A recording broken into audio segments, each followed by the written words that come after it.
Today is Saturday, November 12th, 2022.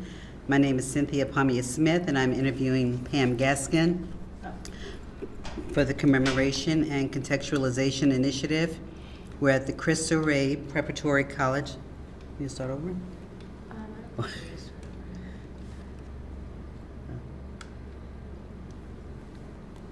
you can go ahead. Or you So- can continue. Continue? Yeah. I don't remember where I stopped. Okay. Precursor College. Yeah, take it from the top. Okay, today is Saturday, November 12th, 2022. My name is Cynthia Pam Smith, and I'm interviewing Pam Gaskin for the Commemoration and Contextualization Initiative. We're at the Cristo Rey Preparatory College School in Houston. Thank you, Mrs. Gaskin, for agreeing to this interview. This interview is being recorded, and the unedited copy will be housed at Briscoe Center for American History. Please let me know if there is anything you do not wish to discuss. I will honor your wishes. If there are topics you wish to discuss and I haven't asked about, please do bring it up. Lastly, if we need to take a break so that you can use the restroom or get water, or for any other reason, please let me know. Okay, so let's get started. Growing up in Lamarck, Texas, can you tell me about your childhood and your family? Had a great childhood. My parents each came from large families. My mother was the baby of 19 in Louisiana, so I had a lot of cousins there. And my dad was from East Texas, and there were 8 of them. So, and we spent one Sunday every month at my grandparents', my dad's parents. They were teachers. My grandfather, Wayne Wright Johnson Sr., was played on Prairie View A&M's first football team. Wow. And he also was Dr. George Carver's first assistant, lab assistant at Tuskegee Institute. But he wanted to come start schools in East Texas because he was a teacher. And Dr. Carver and Dr. Booker T. Washington helped him get grants to start schools for colored youth in East Texas, all along Highway 59. So there was a school in Corrigan, Texas that was named after him, W.W. Johnson High School. I don't think it exists anymore. In fact, I know it doesn't exist anymore. But for a while, that stood as a testimony to him. My grandmother's family is from a little town in East Texas, up near Corrigan, called Nigton, Nigton, and yes, it is exactly what it sounds like. It is one of the 3 freedmen's towns in Texas. Nigton was founded by freed slaves. And in order to qualify as a freedmen's town, you had to have a school, you had to have churches, you had to have businesses, and Nigton had all of that. And they were also known as excellent farmers. So with that rich history, we were up and down 59 all the time, playing with the cousins and doing all this sort of stuff. So we really had a very good upbringing. How many schools did your grandfather, was he responsible He for? started probably 6. 6, okay. Mhm. So the town that you're referring to, Nigtown, does that still exist? Nigton. Yes, Nigton. it does. And I think I gave you a picture of the historical marker that we worked very hard to get that marker. And it was dedicated about 7, 8 years ago. So, Okay. Any stories growing up you would like to share that impacted your life?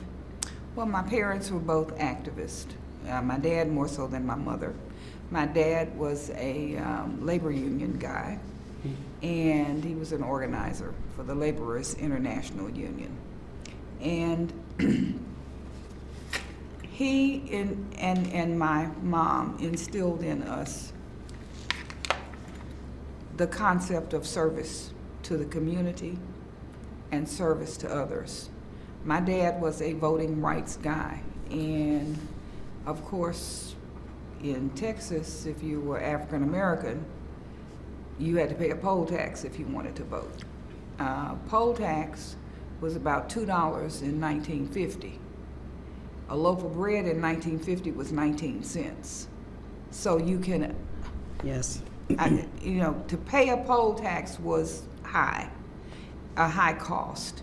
My dad not only paid poll tax for himself and my mother, he paid poll tax for people up and down our street so that they could vote. And we had meetings. I was used to as a child sitting in and listening to meetings at our house, community meetings. So I was raised to be active and not to ever accept the status quo. So. Okay. How did your parents feel about the role of education? Well, obviously, they both get as much education as you can. Education is the one thing that can never be taken from you. So, and it is the foundation for achievement. I mean, back then, when I grew up, teachers were held in the highest esteem. I went to schools where the teachers, they dressed beautifully, they conducted themselves with class and dignity, but they also did things for us. I had an English teacher, Martha Ann Henry, and Miss Henry took us to the Alley Theater in Houston and to see plays, and just instilled in us a love of literature and learning. And she's one that I will never forget because she influenced me to become an English major. So. Okay. That was going to be my next question, to share any favorite teachers. So Miss Martha Henry. Does anyone else stand out? Yes, Mr. Lorraine D. Montgomery was our history and government teacher. And the reason I can wake up at 3 o'clock in the morning, and if you shake me and say how many members in the House of Representatives, I can tell you it's 435, because Mr. Lorraine Montgomery instilled in us that in order to change the government, you have to understand the government. You have to learn how it works. You have to learn how voting works and all of this. And remember, this was at a time before the Voting Rights Act had even been signed. So, but we learned these things. He was a taskmaster for excellence. So. How many people were in your high school? Do you remember in your class? Ooh, well, in my graduating class, there were 133. 33. So. What do you remember about your high school experience? Oh, it's great. I gave you a picture of that too. I was on the school newspaper. Okay. And I was a class officer. And I mean, we had a great time. And it was a segregated school. So, and it was all we knew. So, but let me say this. Our teachers, we had a couple of teachers who had PhDs. We had, and this was before you could buy a degree. Like now you can buy a degree. You had to earn your degrees back then. And we had teachers who had PhDs, and we had one teacher, Teresa Goodwin, who taught us geometry. And we got the books that the white kids had used. So we got old books. She told us one time, she handed us out our books on the first day of class in geometry, and she said, "Some of you will notice that there are pages missing in your books. Don't worry, I know what's on the missing pages and I will teach it to you." So, that was it. So, Yeah. just those kinds of just committed teachers. So we also lived next door to the principal. Oh. It was So what were the race relations like in your community and in your city? What was it like? I know you said the principal was next door. What was that like? Well, to tell you the truth, we were as children, we were insulated from a lot of that. Now, I knew that, you couldn't sit at a certain place if you went to the drugstore. So my dad said, we're not going anywhere where we can't sit. So we bought all of our drugs and everything else from a drugstore in Galveston, Texas. We would drive to Galveston to a black-owned drugstore to get our prescriptions filled and everything else. There were things that, the State Fair of Texas, that everybody just, I am 75 years old. I have never been to the State Fair of Texas. And guess what? I have no desire to go to the State Fair of Texas. Why is that? Because my dad said, you can't go. I'm not taking you somewhere where you can only go one day. The only day black people could go to the State Fair was on a specific Saturday when I think Prairie View played Grambling or Southern, but it was a football game of black colleges. Mm-hmm. And black people could only go that one day. He said, no, if you can't go on Tuesday, we're not going to pay to go on Saturday. So, that's just kind of. How did that make you feel? Well, it didn't bother me. That was what my daddy said. I grew up in an area where you did what your parents said. Right, but I'm saying, how did it make you feel that you weren't able to go? That you weren't able to go freely? It made me determined to work to implement a vision that my parents had, that we could go and participate freely. But as long as we couldn't, we were going to operate within our own standards. And, those standards were by black. Our house was financed by a black mortgage company back in 1957. T.D. Armstrong was a black businessman, and Daddy financed our house through T.D. Armstrong, his mortgage company.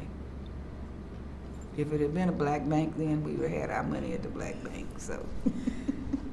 Okay. Did you recall knowing about the Heman Sweat versus Painter case? Mm-hmm. I did. And did your community participate in that case? No, Okay. no. So what do you recall about that?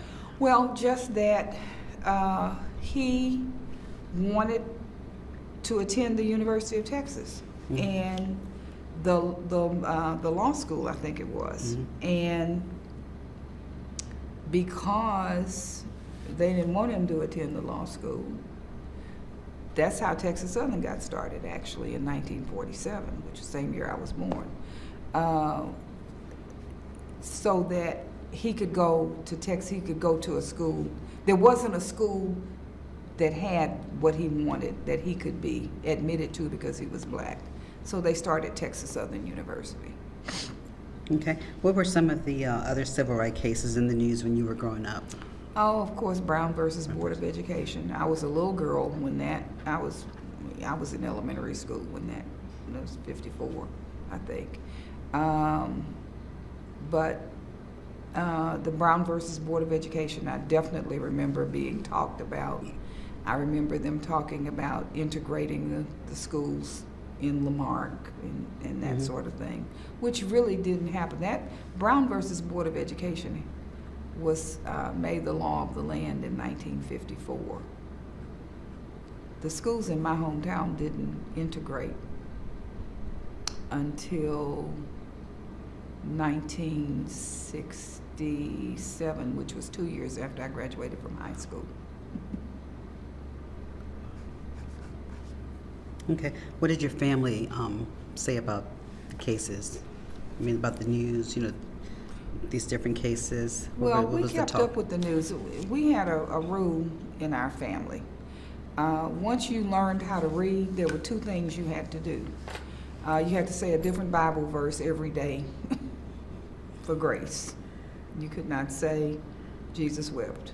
You had to go in the Bible and memorize a verse, hopefully more than two lines, 2 sentences, 2 words. 2 words.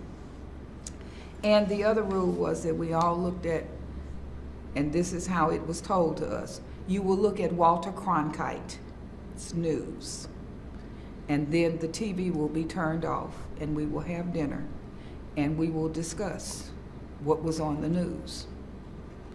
So we had these current event discussions at the dinner table, and I was the oldest.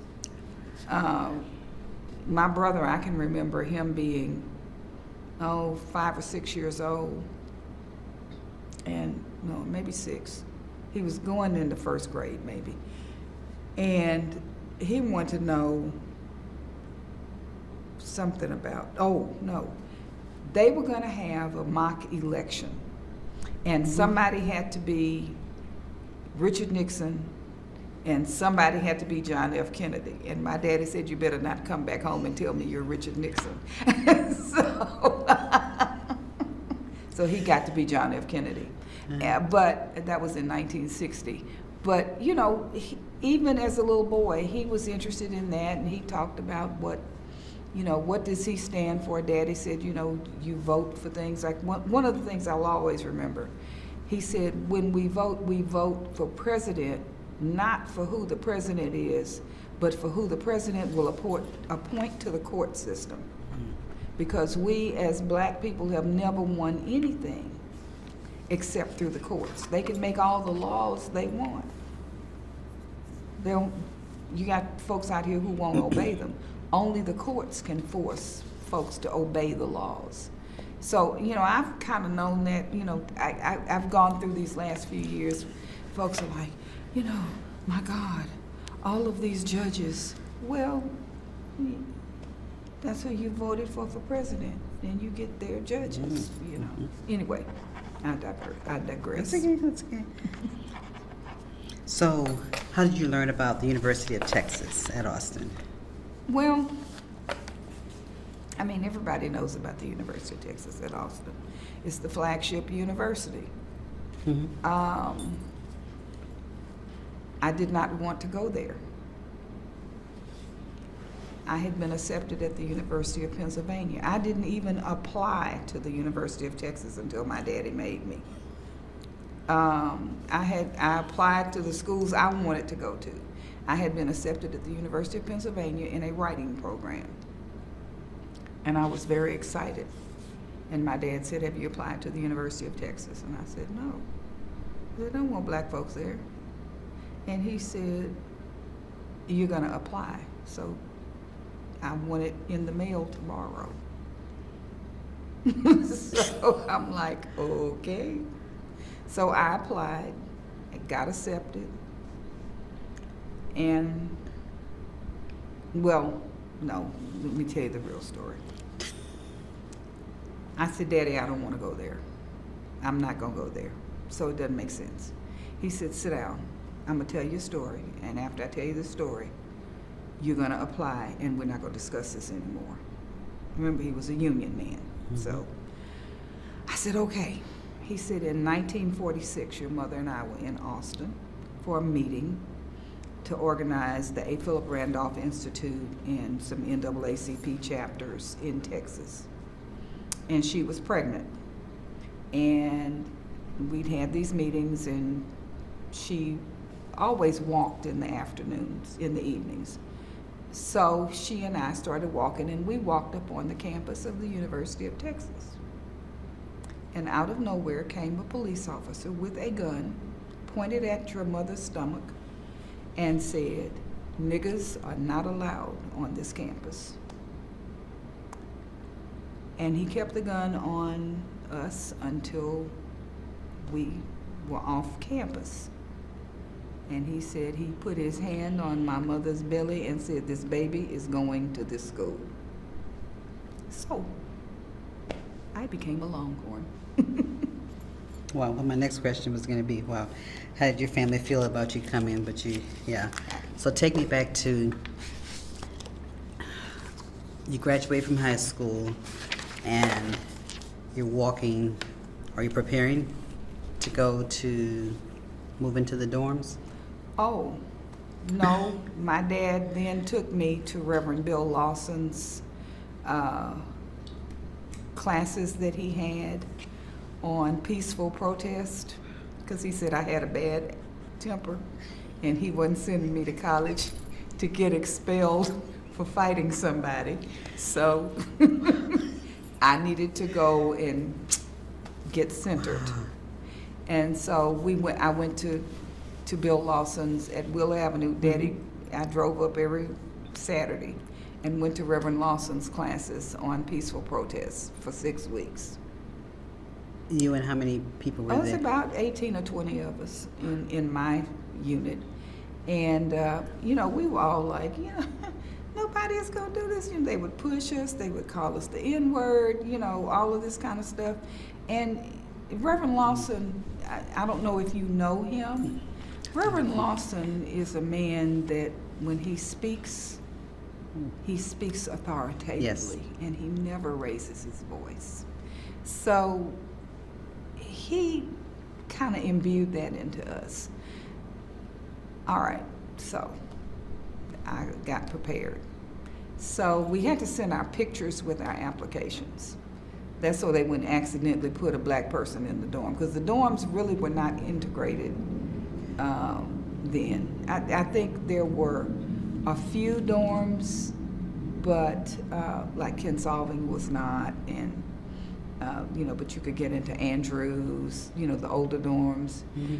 But most of the black people somehow magically found themselves, black women magically found ourselves in these 2 white frame houses on Whitus Avenue, which don't exist anymore. The School of Communications is there now.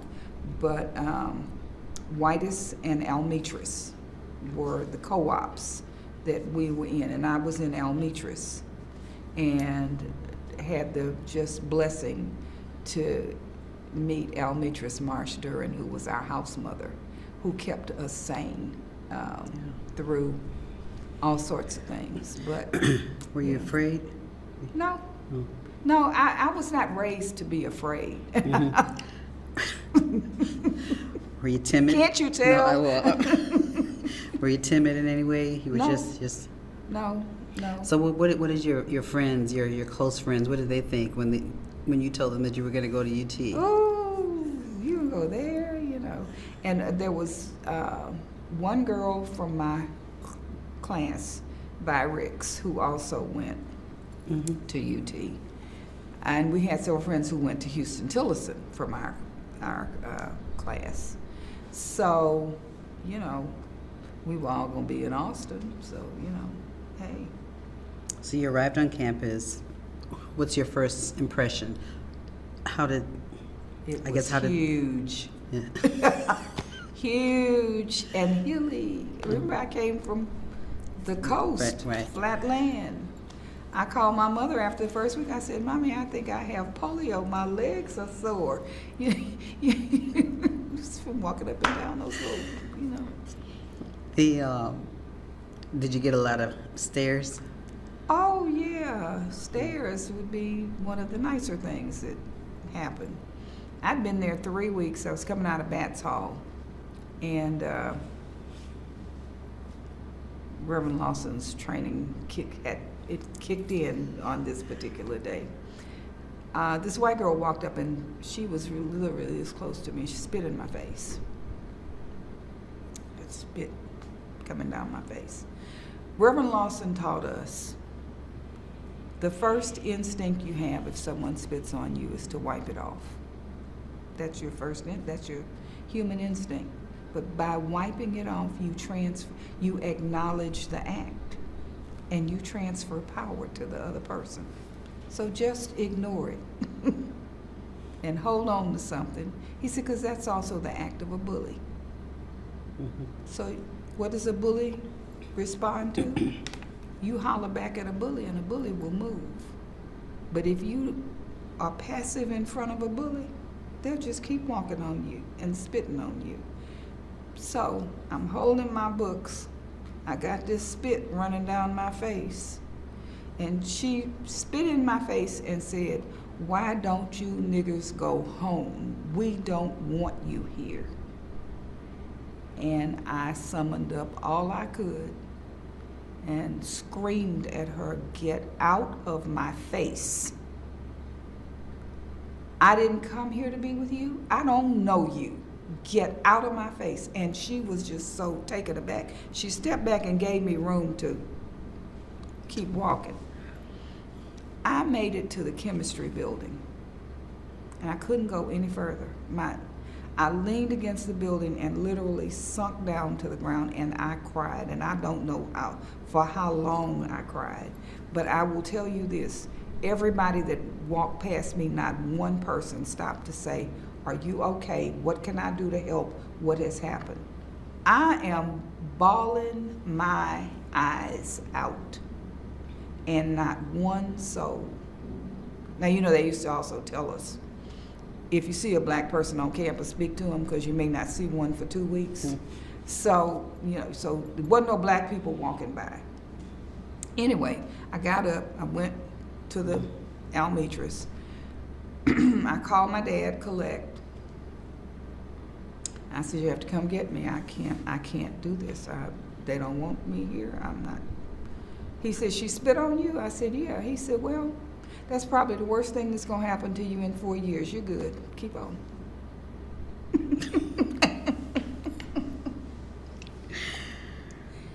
So, as they say I picked myself up. I dusted myself off. What did your mom say? Or you didn't speak to mom?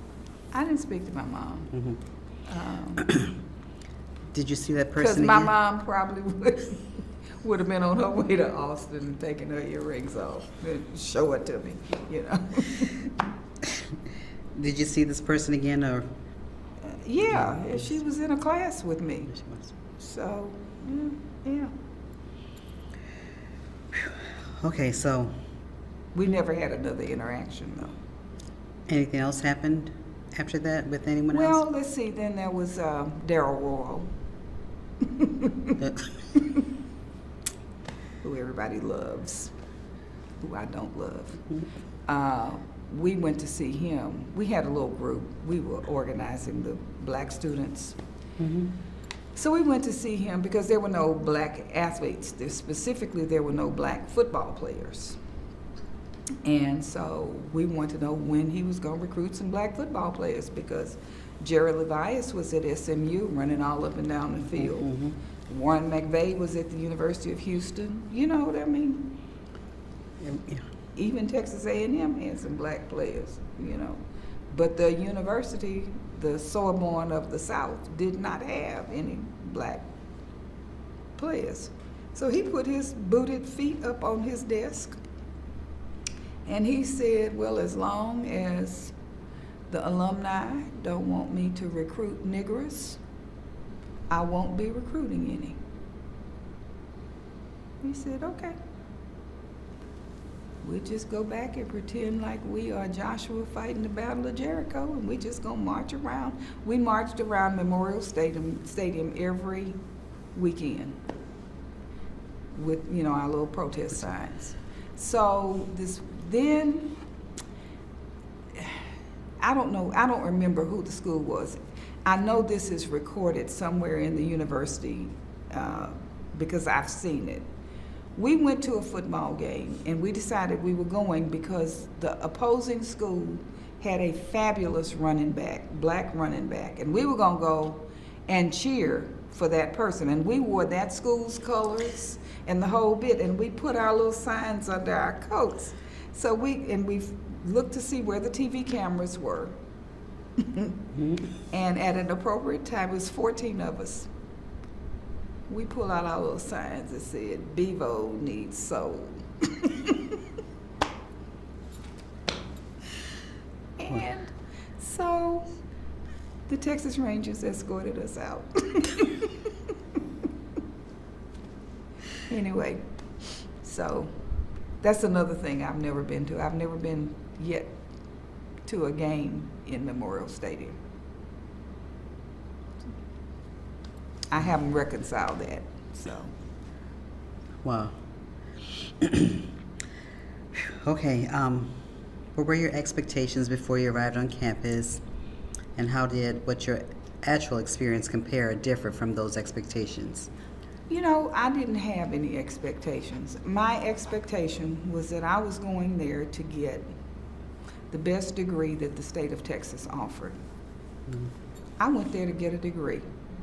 I didn't go there to meet a husband or to fulfill some fantasy related to weekends in college and, none of that. I went to get a degree.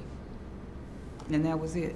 I was fortunate when I was there to become a member of Alpha Kappa Alpha sorority and meet a woman named Wilhelmina Delco, who at the time was not a legend, but today she is a legend.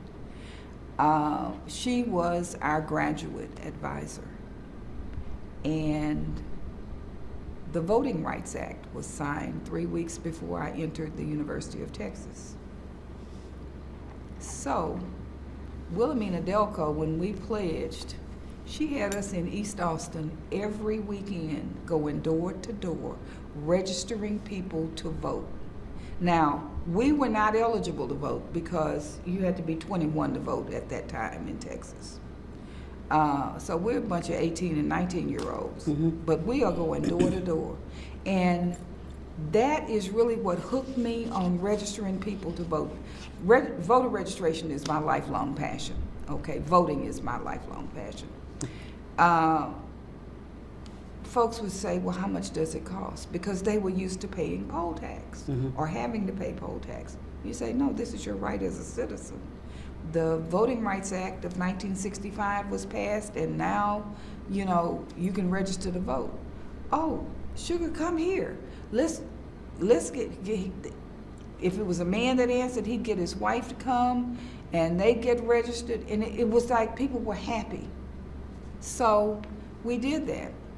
And then, of course, a couple of years later, she decided to run for school board. Well, she taught us how to run a campaign. But the other thing she did, we were willing workers. Well, we went and knocked on those same doors to get them to support her. So, and she got elected. That's about to, okay, she did. And Okay. then when we graduated, and she decided she was going to run for the state legislature. We all came back to Austin and walked some of them same streets to go door to door to ask folks to vote for Wilhelmina Delco. But that was kind of, So when did you become a part of Alpha Kappa Alpha? in May 15th, May 20th, 1966. And you started UT what year? In September 1965. Okay. So was that a lifeline for you, you think? Oh, absolutely. Because, then we were connected to the chapter at Houston-Tillotson. And of course, we were connected to AKAs all over, AKAs at Texas Southern.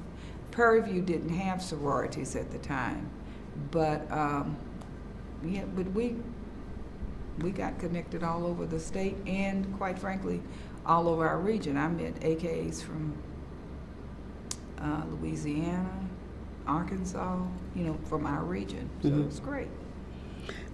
What about your professors? Any experiences with professors over the years? I personally did not have any. Well, no, let me not say that. I had one English professor who, she wasn't a professor. She was not tenured. She gave us a final paper to write. It was an American literature class. The title was The Prejudices of William Faulkner. So I, being the questioner that I am, I said, any particular prejudices, stylistic prejudices, subject matter prejudice, what kind of prejudice? Well, just write on whatever prejudice. Well, now you read William Faulkner and the word nigger appears every other page, okay? Me being black, what am I gonna write on? Okay? So I wrote this paper on the racial prejudices of William Faulkner. And I wish I still had that paper because it was outstanding. This woman gave me an F on that paper, and that was the final grade that counted 50%. I had made A's and B's on all my other papers. I was getting ready to go home. I had a bus ticket to go home. I'm like, oh no, let me go see this woman, because back then if you made a C in your major, you had to take the class over. So I went to see her, and she's sitting there real snippy. So I said I would like to discuss my grade. I made a C in this class. I had made A's and B's on all my other papers. So she dug in and flipped my paper across to me. The paper had 1 mark on it, F. It had no other marks. I said, let's start with grammar. Were there any grammatical errors? Were there any spelling errors? Let's talk syntax. Did I do a thesis? Did I at the end, bring it home, land the plane? No. You did all of that very well. I said, then why did I get an F? She said, your attitude toward this paper was too militant. I said, thank you very much. I had a job on campus working in the dean's office. Dean John Silber was the Dean of Arts and Sciences. He later left UT to go and become Chancellor of Boston University. And he was just a wonderful person. I went to Dean Silber, and I knew it was out of order. I should have gone to the English department, but I knew Dean Silber. And I went to him, and I opened up my luggage and stuff that I had already packed, and I got out all of my papers that I had written. So I gave him all of my papers, and I gave him that final paper. And I said, I don't know what to do about this. I know this is a good paper. I just met with her. He said, give me 10 days, and we will review this, and you'll have a decision. And I went on home. And about 8 days later, I got a letter from the university, from Dean Silber, saying that they had reviewed my work. They had changed 2 of my B grades to A grades. And I got an A on that final paper and an A in the course. And she was not invited back to teach the next year. It was egregious. And I didn't know this, but she had been one of I didn't find this out until later. She had been one who habitually gave African American students C's. So I was just the first one to complain about it. So how did that make you feel that somebody heard you? That's right. I was seen and I was heard. And so that was great. Okay.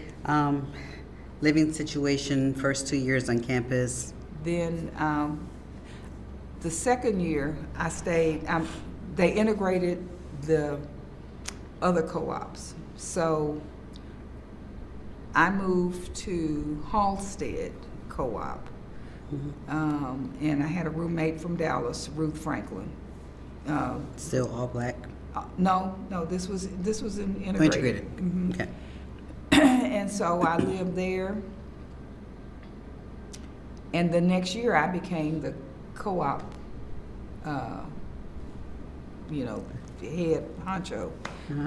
They elected me to run the co-op, which means I got my room and board free, which my daddy was really happy about. And I think I gave y'all a picture of the Women's Council, because all the co-op leaders.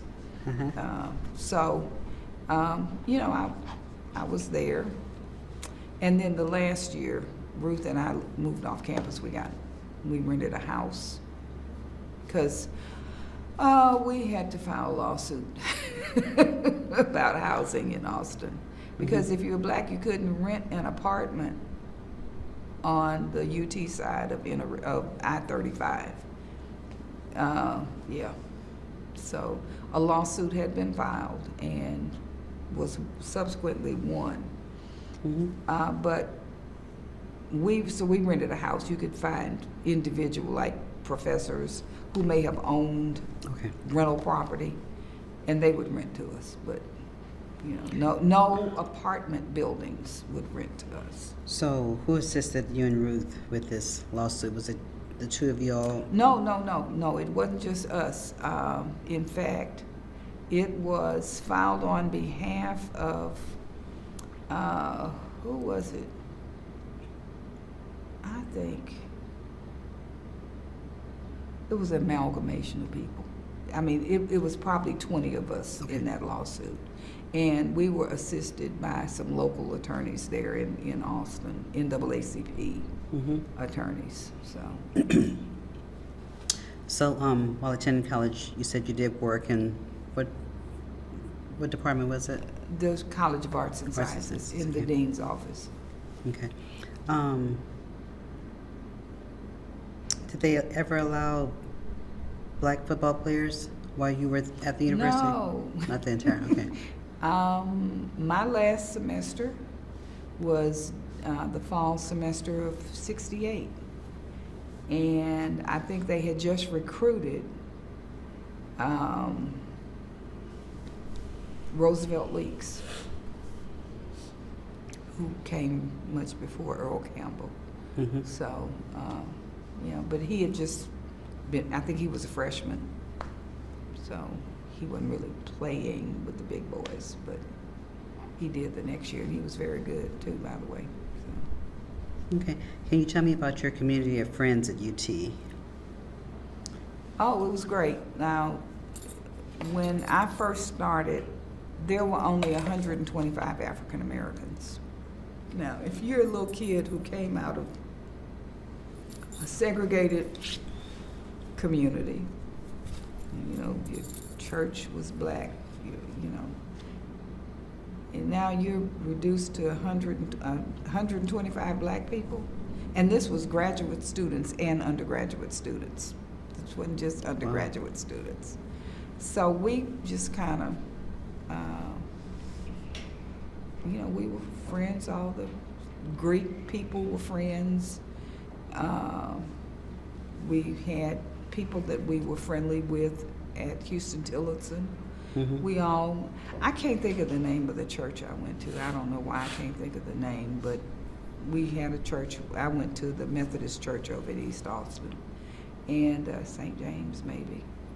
But, it was a great deal, so. Are you still friends with them today? Some of the... Oh, yeah. Folks that I went to school with? Oh, absolutely.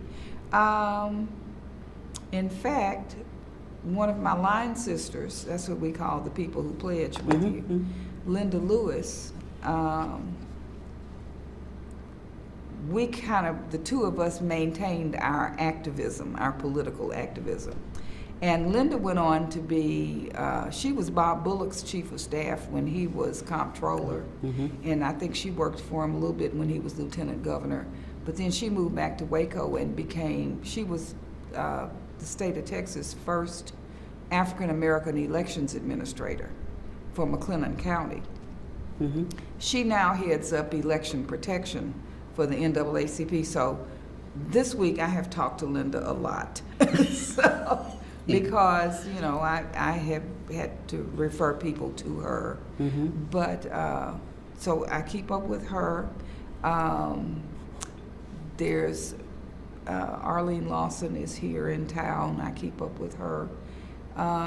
Willie Jordan, who's one of the precursors. Willie is friends of one of my dear friends. He's a brother to one of my dear friends. So, we all kind of, and I go back to Black Homecoming every year. I don't go to the game, but I go. I go to see the people. So. Okay. So what did you all do for entertainment when you weren't in class? when we weren't in class, well, you know, we had parties. The Alphas had a house. Okay. So all the parties on the weekends were at the Alpha House. And, you know, the other thing that my children and others of our progeny, well, how did you all get so and so? Well, we rode the bus or we walked. We didn't have cars. Our parents did good enough to send us to college. Mm-hmm. They didn't have money to give us a car, you know. Our parents had one car, you know. The person who paid the bills drove the car. So, you know, so we kind of walked where we wanted to go, or we rode the bus. You know, we just had a good time. But as far as social activities, a lot of it was, you know, had to do with organized stuff with the sorority, and you know, it was fun. So did you all experience, I know you had the racial divide on campus. Did you experience that in the city of Austin as well? Oh, yeah, Yes. yeah. You know, it amazes me when I go to Austin now, how East Austin has become gentrified. And I'm like, ooh, you know. We snuck off one time, and 3 friends and myself. Oh, by the way, my dad managed to somehow get an assignment in Austin that lasted the whole time I was there. So it was like, I never knew when Big Brother was gonna show up.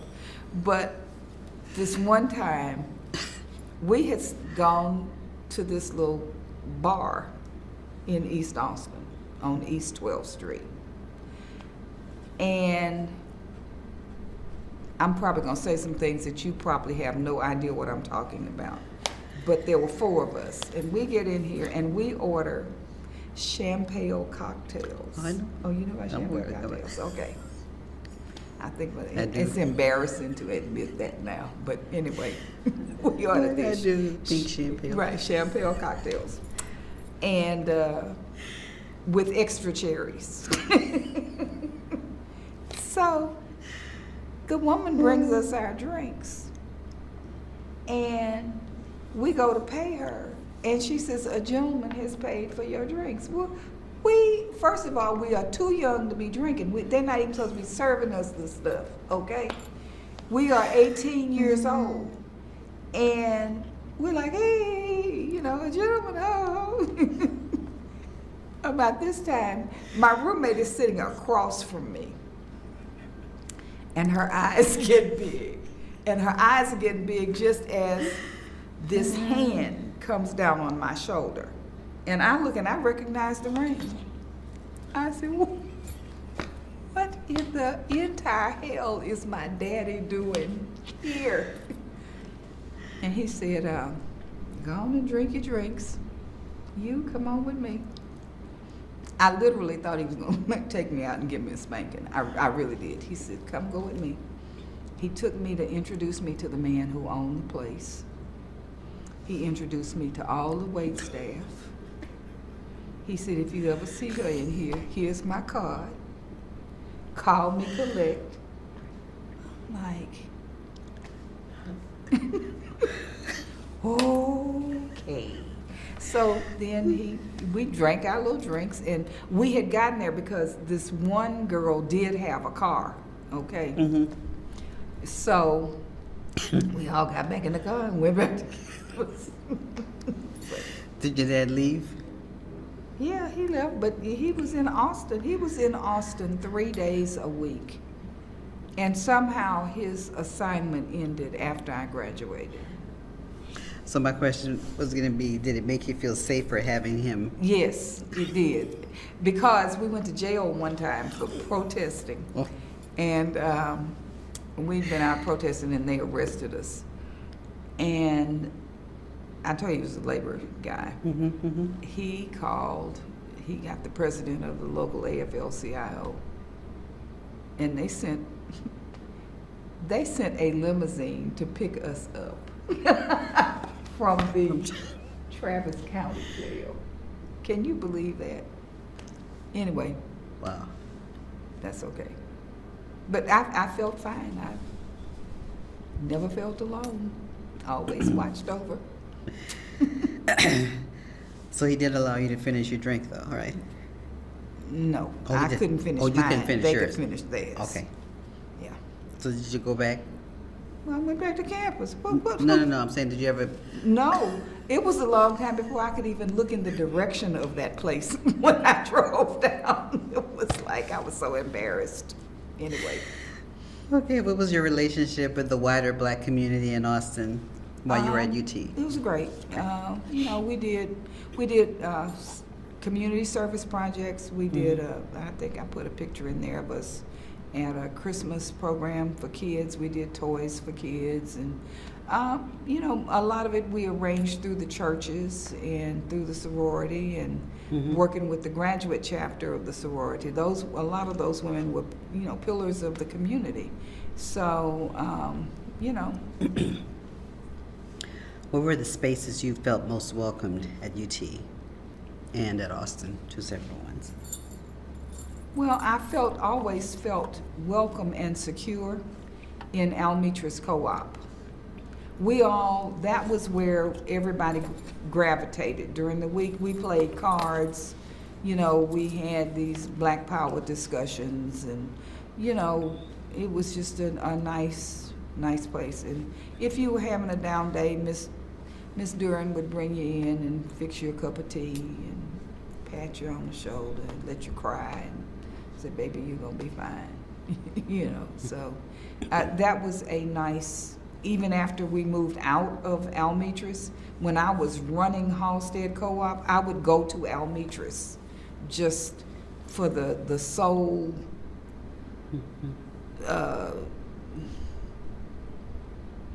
what is it? Just your soul would be healed or restored just by being in that place, you know, with her there. So. Do you recall, I'm pretty sure you do you recall having to console other students? Oh, yeah. I mean, Any one particular stands out? no, but we had young ladies especially who maybe their parents had not prepared them for the harshness of what they would face. See, I felt pretty prepared because I'd heard my parents talk about how white people treated Black people. I heard that all my life. So it wasn't like a shock that some white person spit on me. I mean, yes, that was an affront because I did not really in the back of my mind think that would happen to me. But it didn't I didn't have how could she dare, because I knew that she could, and she dared, and she did, you know. So, but there were people who just didn't expect. Like the one girl whose math instructor told her after the first day of class, asked her to come up, and he told her, I don't teach niggers, and I'm tenured. So you need to go get in another section of this class. Yeah. Wow. And she was like, what can we do? I said, well, what you gonna do, because you got to get a degree, is you're gonna go enroll in another section of that class. And we're gonna file a complaint. You're gonna file a complaint with the math department. Of course, not much is gonna happen because he's tenured, but just in case somebody ever decides to dig up a record, it'll be there. So, yeah. What was the role of the church during your time at UT? Well, I'm gonna tell you that it didn't play that big a role in my life because I grew up having to go to church every Sunday and go to Sunday school every Sunday, and I was really kind of just glad to be away from have to do that. You know, I'm not gonna lie to you and tell you. And, you know, and I have gone through the whole cycle, and I went back into the church and did all the stuff, and now I believe in Jesus, God, and all that other, the Holy Trinity, but I do not believe in organized religion. because I've seen how it has been so complicit in, in keeping us as African American people from reaching our full potential, so anyway, that's a subject for a different day. What were some of the That's spaces? smiling. What were some of the spaces that you felt most excluded? Oh, wow. Everything, everywhere. Let's see, we had to take swimming. It was required that everybody take and pass swimming. Mm. Well, now, black women in their hair. Okay. This is just not. Yeah. So then you have to figure out how to get out of taking swimming. And so this teacher was like, and I do not get in the pool to save anyone, Yeah, I said, oh, I'm getting out of this class. I got out there and I pretended like I was drowning. And she got in that pool and got me out, and it pissed her off. So I went to the health center and that got me an excuse To get- to get out of swimming. Hey, look, you do what you got to do. Worked, yeah? Yeah. Wow. So she did come in to try to save you. Yeah, she did. She didn't want to, but she did. What were some of the activities you participated in? Organizations, Let's activities? see, I was a cordette. Mm-hmm. You heard of cordettes? Mm-mm. Okay. Cordettes were the female, if you dated a guy who was in ROTC, Okay. they could nominate you for Sweetheart of the various, so I was the Quartermaster Corps Sweetheart. I didn't date the guy who was in the Quartermaster Corps, but we were friends, and so he nominated me for Cordettes. So, How are you spelling it? Cordettes, and I gave y'all a picture of that. I'm the Okay. only little chocolate drop on the picture. But we had to go to ROTC drills, and we had uniforms, and we were all lieutenants, and Mhm. we went to drill and kind of stood there, So this was the '60s were the years of what we call the first this, the first that. Mhm. I was nominated for Bluebonnet Belle. Got not my picture, but got my name listed in the yearbook as a Bluebonnet Belle nominee. And, Now, my friend from my hometown, Vi Ricks, Mm-hmm. who is deceased now, but she was voted one of the 10 most beautiful on campus. She was the first African American to be voted one of the 10 most beautiful. Notable is that she and Farrah Fawcett were in the same 10 most beautiful group. Yeah, so. Okay. Now, we used to have now you ask about, we would go sometimes down to Schultz's Beer Garden, Mm-hmm. and we'd see Willie Nelson and Janis Joplin, and they were there singing for beer then. We heard great music, so. And Schultz's was open to everybody, so they didn't, Challenges you experienced? Any other challenges you experienced? No. Can you share any memories about your graduation? Oh, I didn't go back for graduation. You didn't go- No. When I left Austin, I left Austin. Mm-mm. I didn't go Regrets? back. No, No regrets? no, none whatsoever. Remember, I didn't want to go there. Literally, when I'd be coming home from a holiday or something, I would see the tower and get a headache. No. And only until one of my sorority sisters, we were at a chapter meeting, graduate chapter meeting, this was in like maybe the 90s. Mhm. And we were going to have a chapter meeting where everybody was going to wear paraphernalia from their university. So Vivian came up to me and she said, we're at the meeting, and she said, where's your UT paraphernalia? I said, I don't have any, I'm not spending any money on any of that stuff. She said, Pam, do you know, she went to Grambling. She said, do you know how we admired you all for what we knew you went through? And you persevered and all of that. And I'm like, you did? And she said, yeah. And I'm like, so the next month at sorority meeting, she bought me this little, and I still have it, it's a little bear. And it's got a little UT shirt on it, with, you know. And she says, here, you know, let this be your first paraphernalia. I feel so bad.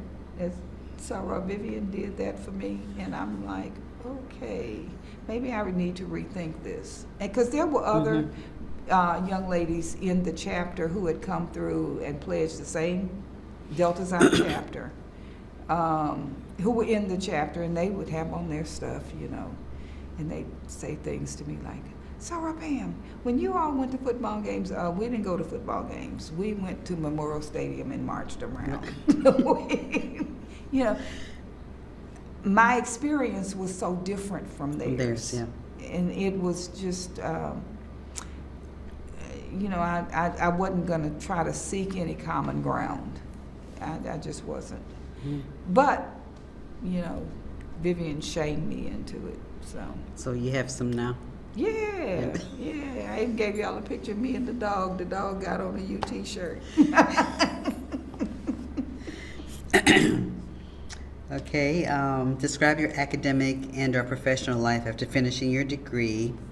What did you do? And then list the important professional accomplishments and highlights. Well, I had a long working career, so. I was the first African-American female to be named buyer at Foley's Department Store in Houston. That was a first in 1971. And I did that until I figured out that I was working 6 days a week. We were still closed on Sundays at that time. But I was working 6 days a week and making a whole lot less money than, Yeah. you know. But it was a great career, and I got to travel. I got to go to New York, and I got to go to Hong Kong, and, you know, to all these places to buy stuff. I was on the International Buying Committee. But, you know, I'm like, oh, I need to really make some money. So, I started looking at industries. And the telecommunications industry was fairly new at the time. There was a little company called MCI that had just started up in Texas, and but there was an old company named Western Union, and they were hiring folks, and they paid well, and it was a commission sales job, which, you know, I had no friggin' idea what commission sales job was, but what it is they don't pay you very much money as base pay. Right. And you earn your money in commission. Well, I found out I was really pretty good at selling. And, you know, my base pay would have paid for my car note and my rent and not much else. But my God, my commission checks were fabulous. So I was out there selling stuff. So I was named, you know, salesman of the year, and they had never had a woman, much less a black person, do this.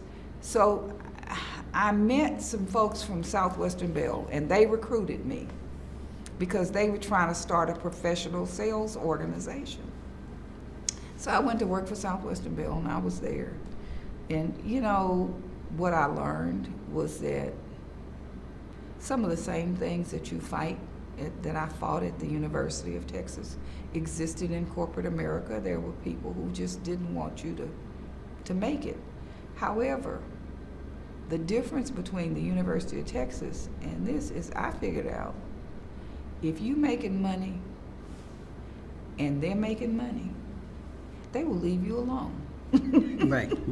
You know, if you're making the cash register go ding ding, hey,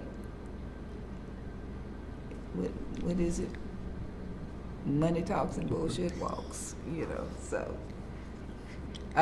Anyway, so I was very good at that.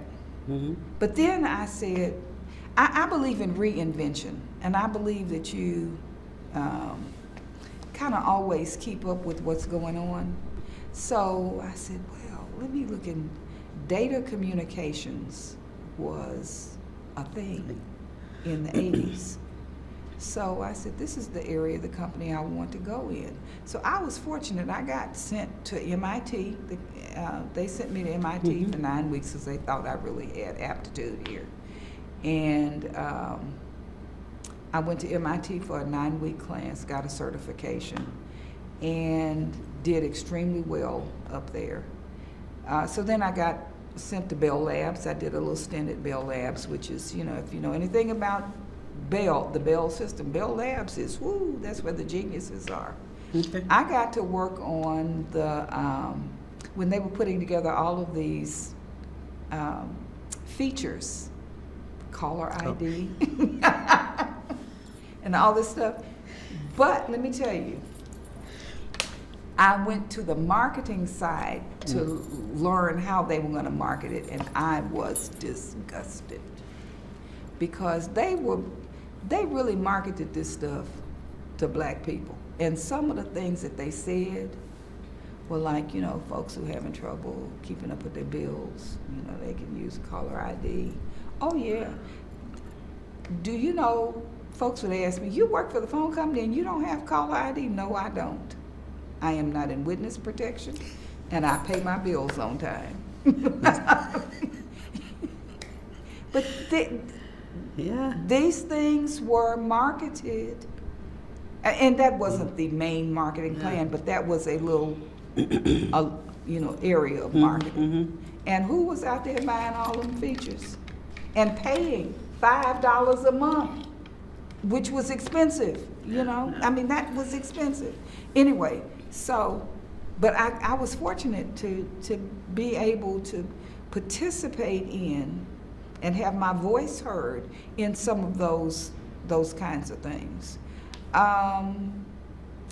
So I did that. And so then I ended up moving up the ranks. So, you know, phone companies are very level-oriented thing. So I retired at like third level management, which is where you get things like stock options and all this kind of stuff. So it was, you know, kind of a nice deal. Of course, when I retired, the stock options were worth X amount, and a few years later, the stock market said, no, it's not. So, but, you know, I had a good run. And so I retired as a district manager. Over, I had employees in 3 states, and I traveled a lot. So then I retired. I stayed retired for a couple of years. I went, started doing a lot of volunteer work with CASA, court-appointed special advocates for abused and neglected children. And I did that for a couple of years. And then I got recruited to come to KPMG LLP. They was starting a telecommunications practice to work with the partners whose clients may have needed to redo their contracts and stuff like that. And that was kind of my specialty, contracts, contract management. So I ended up with them, and I only meant to be there for 3 years until my younger daughter got out of SMU. And I ended up being there almost 10 years. It was like, ooh, where did the time go? But it was another interesting, I got some certifications. I became a certified information systems auditor. And I got international library certification. So, you know, you just kind of reinvent yourself and do your thing. And so they had decided they were going to reorganize, and they put us and our group, we were all 55 plus. All of us had retired from AT&T or MCI somewhere. Mm-hmm. We were self-starters, we were self-motivated. People called us from all over the world. We would go to Amsterdam to meet a client. You know, I mean, it was great. And they let us alone because they knew that we would deliver, okay? They put us under a little 35-year-old who decided he needed to see what we were doing every day. So he took us to lunch, and he said, this was like in January when they announced the reorganization and that we were going to be direct reporting to him. We had never reported directly To anybody. to anybody, the managing partner, I guess. And he says, well, you know, you all are going to have to start telling me, turning in on Friday, what your agenda is for the next week. And, you know, he learned that in a management class somewhere. But they didn't tell him that that's how you do people, that you're trying to teach how to do stuff. Uh-huh. So we were leaving lunch and we were walking back, there's 3 of us. And I said, y'all know how we've been talking about starting our own consultancy? They said, yeah. I said, I think it's time. I said, because I have benefits and a pension and an IRA. And I don't need to come here and be told that I have to turn in my agenda for next week by a 35-year-old. That is just not gonna happen. So we put in our little plan together and we started a consultancy, me and these 2 guys. And they said, well, when are we gonna do it? I said, well, we have to stay until, we can't leave until May 1st. And they said, why? I said, because they're gonna deposit our money into our retirement fund. You have to be on the payroll April 30th. Okay. So they said, oh, Pam, we knew you'd take care of the money. I said, that's right. So they did that. We announced the end of the month, in the middle of that we were leaving. They called us in and said, you can't leave. You know, if you all leave, that's the whole practice. What are we going to do with our clients? I said, well, you can refer them to us, you know, which they did. So, Wow. you know, and it was great. It worked out great for everybody, except the little guy that ran us off, who didn't last very long as a partner, by the way. But anyway, so we had a good run of business. We had great clients, Fortune 50 clients. So, and one year I looked at my account from Marriott, and I'd spent 232 nights in Marriott hotels that year. Wow. I told my husband I slept with Mr. Marriott more than I slept with you.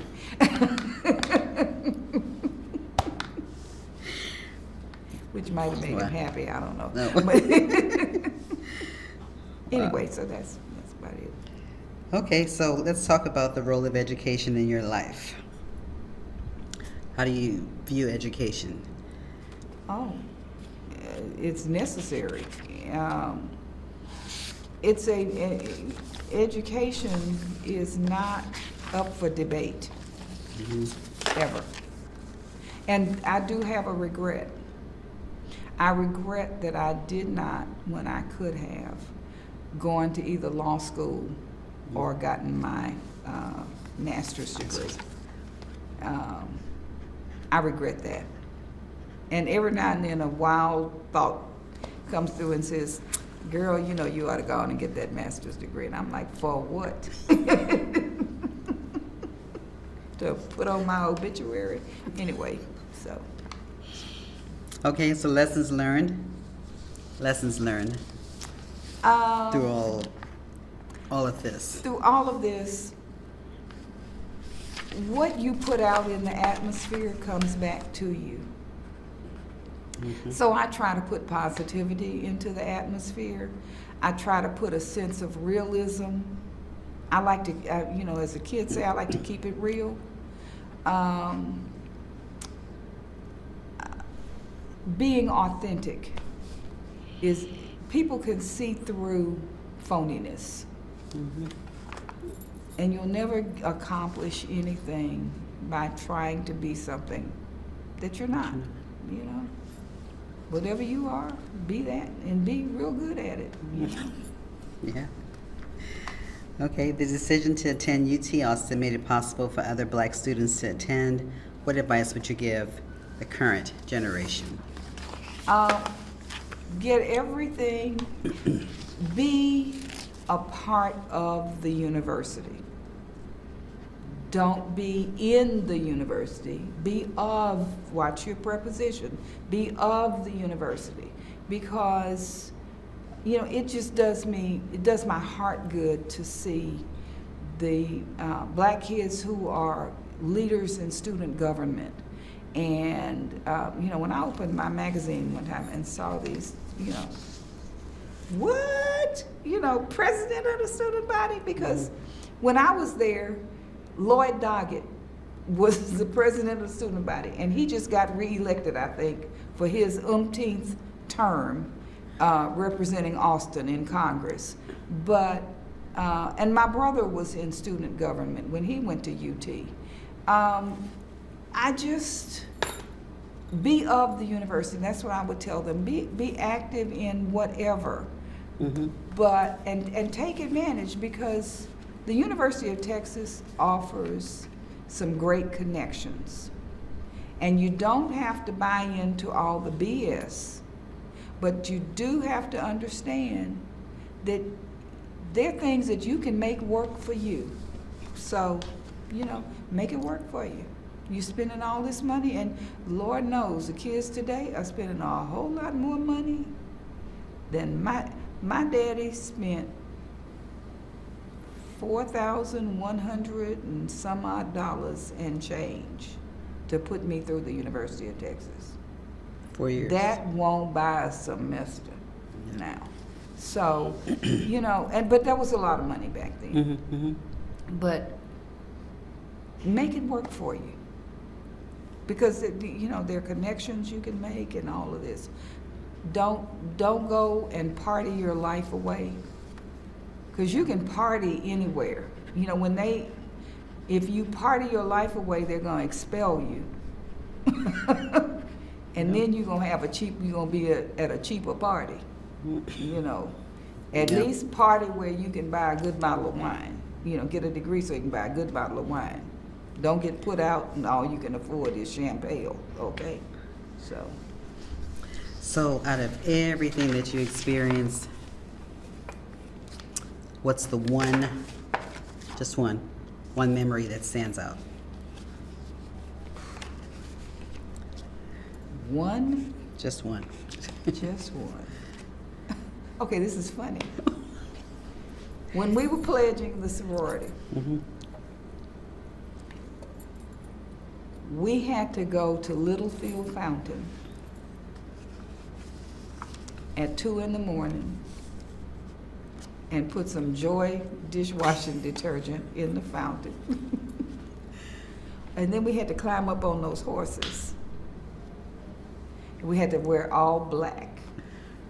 And they said, if the campus cops come, just tell them you're members of Delta Sigma Theta.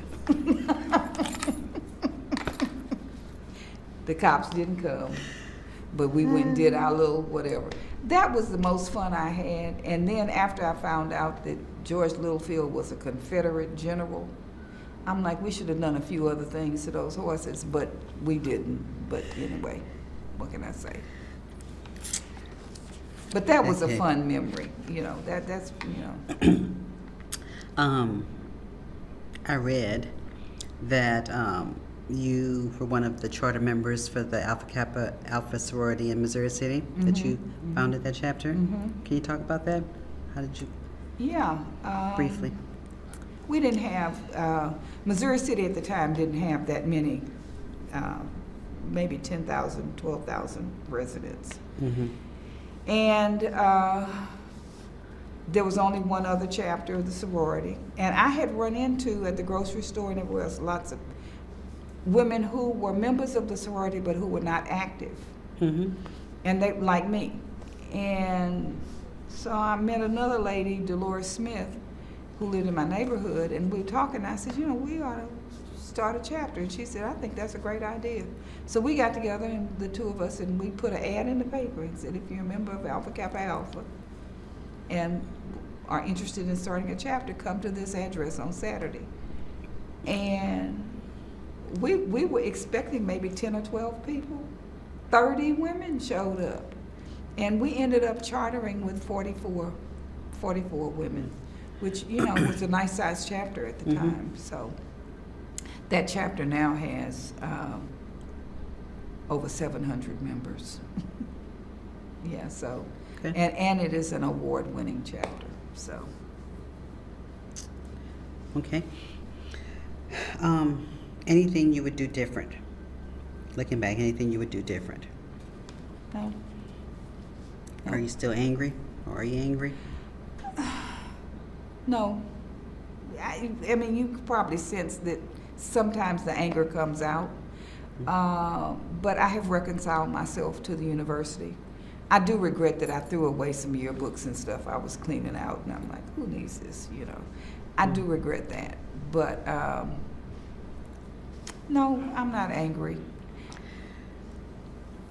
If you came face to face with the person that spit on you, what would you say to her? You know, I'd like to know kind of what space she's in right now today, and did she learn anything from that? That's what I would ask her. What did you learn from that? Now that you see that I've been a success, and I hope you have been too, what did you learn from spitting on me? How did you feel in that moment? Did you feel empowered? Did you feel like you were really gonna run me off? What was your expectation? And now, do you regret what you did?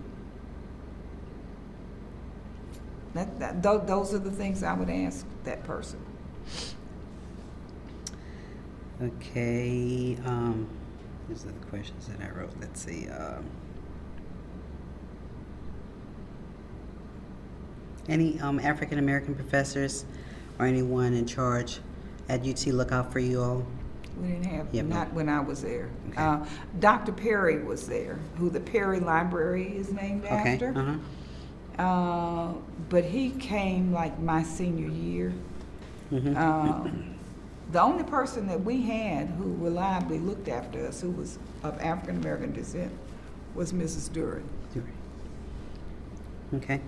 So what, if anything, does the University of Texas owe you and other students?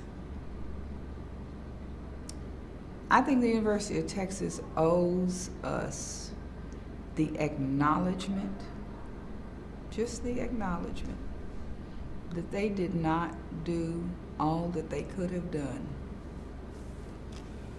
to get the contributions out of us that we could have made when we were there.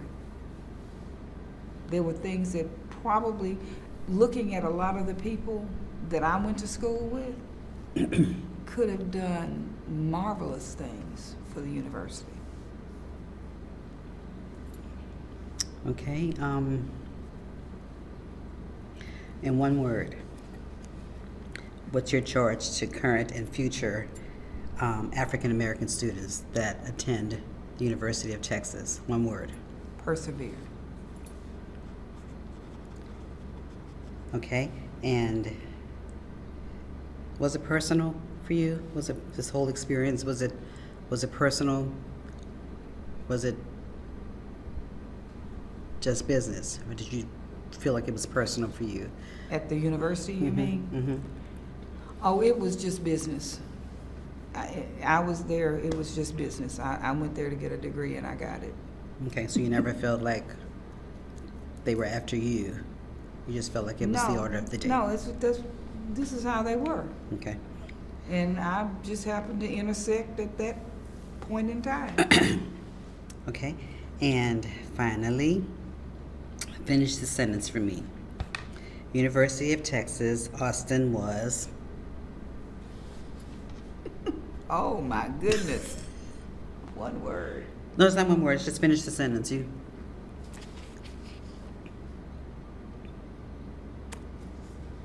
The most challenging experience that I had, I can write you a paragraph.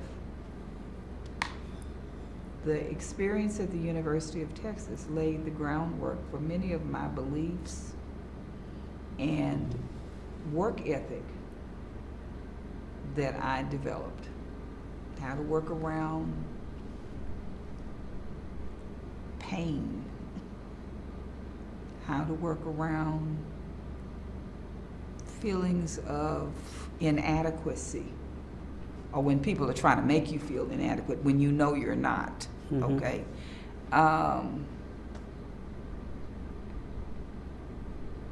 The university was, I think, it provided me it actually provided me a good foundation. Okay. Anything that I missed? Anything you want to add? No, you were very good. You just got it all out. Well, thank you so much for your time, and let's see, I need to run this here. Wait. Let's see if there's anything specific I need to say. Da-da-da-da. Yeah, thank you for your time, and this concludes our interview. Okay, thank you. Yes, ma'am.